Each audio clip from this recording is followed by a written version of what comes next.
the amount of money it now costs us to live in the United States during the Joe Biden years. Joining us on our Newsmaker line to talk more about that is Scott Brown, a name very familiar with many of you. He was a former U.S. Senator from the state of Massachusetts, shocked the world, so to speak, when he was elected. He is now chairman of the Competitiveness Coalition. He's joining us on our Newsmaker line right now. Scott, how are you? Welcome to the Rod Arquette Show. Thanks for joining us tonight. Hey, Rod, great to be on. Good afternoon to you and your listeners. And, it's upside down land around the country for sure. Let me ask you, you talk about, what it's like living under Joe Biden right now in the economy. And you talk about the fact that, life, it's not very good right now under Joe Biden, is it? Well, listen, we all are pretty smart, except for Joe Biden, for example. I know him. I worked with him. I personally liked him when I was a U.S. Senator. But the Biden economic plan that he's pushing is really not working. We all know it. We go to the grocery store. I do the food shopping. I enjoy it. I like finding deals, whether it's at BJ's or our local, stores here that are kind of discount type stores.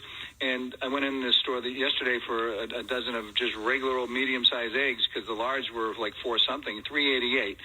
Gas is getting close to $4 again. A home heating oil, it's upside down. We borrowed, by the way, I don't know if your listeners are aware of this, $1.1 trillion just to pay our debt in the first 6 months of this year. And so when you're talking about Bidenomics, it's really a farce. It's smoke and mirrors. Inflation is up. Obviously, cost of goods is up. And you're right. It is basically two things. It's, believe it or not, immigration tops the economy at this point. Then the economy, which includes, obviously, inflation, cost of goods, cost of living, et cetera, et cetera. And the average American does not even have $1,000 of emergency funding in the event that something bad happens. So, yeah, they're skipping meals. It's a problem. Scott, you write in an op-ed piece about one of the primary culprits behind all of this is a woman by the name of Lina Khan, who is chair of the Federal Trade Commission, and the standard commitment to the consumer welfare standard. Exactly what is taking place and what is that standard, Scott? Well, it's interesting you say that because people look at Joe Biden stumbling and bumbling and falling around and not knowing where he is, and you see Kamala Harris laughing and joking all around, completely useless.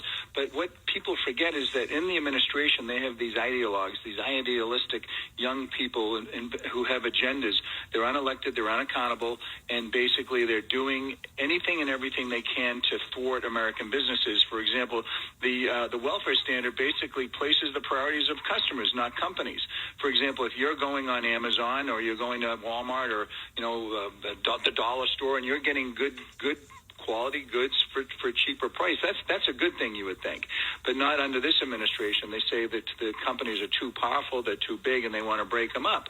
Well, by doing that, what Lina Khan is especially trying to do is she's trying to break up our high-tech industry, which respectfully is the number one industry in the world. And the Chinese Communist Party, President Xi, wants it broken up because they would celebrate. And here's what you wouldn't get. You wouldn't get your Google Maps to go pick up your babysitter at her house so she can watch your kids. You wouldn't be able to download your photos on your iPhone so you can watch your grandchildren, and it would create that Amazon Prime that comes the next day, sometimes that day, wouldn't happen. It creates a back door for people that don't like us, bad actors and other companies, to get access to our innovation. And it makes no sense. That's just one small example of the over-regulation that's happening. And one thing President Trump, whether you like him or not, did is that for every one regulation, he got rid of 4.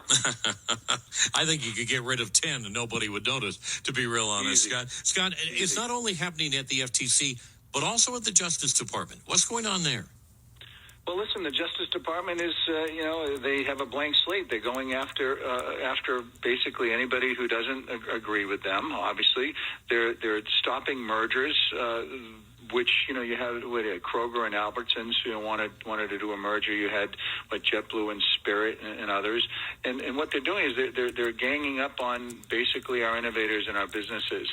And, if you don't agree with them, they're going to make you pay for it. And these things are unacceptable. There's an upside down thing that's going on between allowing people to come into our country. We don't know who they are, where they're going, no checks and balances whatsoever. Costing, for example, in in Massachusetts, my former home state, $1 billion a year. And yet people who are hurting and trying to make a living and trying to pay the bills and need to eat, they're not getting that same respect. And, we need to change things. And here's what you are probably seeing. People saying, well, I don't like Trump. And then they say, well, I don't like Biden either. 78% of the people don't want a rematch, but it's happening, okay? And what people are doing everywhere I go, everywhere I speak, they're looking back when President Trump was in charge. Okay, we were not in wars. We were getting out of Afghanistan. Inflation was down. The border was secure. Interest rates were good. Our kids weren't living at home because they could afford to buy a house. We had a good value for our dollar. We were respected around the world. NATO was providing, the funds that they needed to do what they're doing now.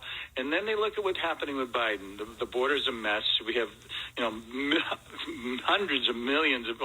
millions and millions of people coming into our country. Yeah. You've got the inflation. You've got all the other things, and they're weighing and measuring. And they're going to go, I think, on the economy and obviously immigration, the things we're talking about. With, as you referenced, abortion being the other issue that the Democrats are hanging their hats on.